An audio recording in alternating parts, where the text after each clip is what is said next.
Yemen से एक और राबिता, मुशावरत के अमल को आगे बढ़ाने पर इत्तेफाक, मसले को हल करने पर बातचीत। राना सना ने कहा, मामलात इफ़ाम तफ़हीम से हल करने पर यकीन रखते हैं। एक सूबे का पानी दूसरे को मुंतकिल नहीं किया जा सकता, ना ही ऐसा होगा। मुमकिन ही नहीं कि किसी सूबे की हक तलफी हो। नहरों के मामले पर मुश्तरका कमेटी बनाने का फैसला, कमेटी में आबी वसाइल के माहिरीन को भी शामिल करने पर गौर।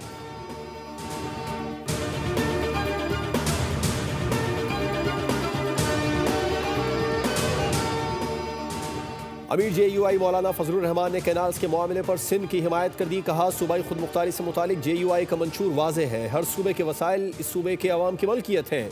सिंध के लोग हक की बात करते हैं तो रोका नहीं जा सकता। सरबराह JUI की हाफिज नईमुर रहमान से मुलाकात के बाद मुश्तरका न्यूज़ कॉन्फ्रेंस। कहा, PTI के साथ ताल्लुकात को वापस उसी सतह पर ले आए जहाँ मुश्तरका उमूर पर बातचीत हो सके। हमारा इख्तिलाफ पीपल्स पार्टी, नून लीग, जमात इस्लामी से भी है, लेकिन लड़ाई नहीं। हाफिज नईमुर रहमान बोले, मौलाना समेत किसी से भी इख्तिलाफ राय हो सकता है। इंतखाबात में धांधली नहीं, धांधला हुआ।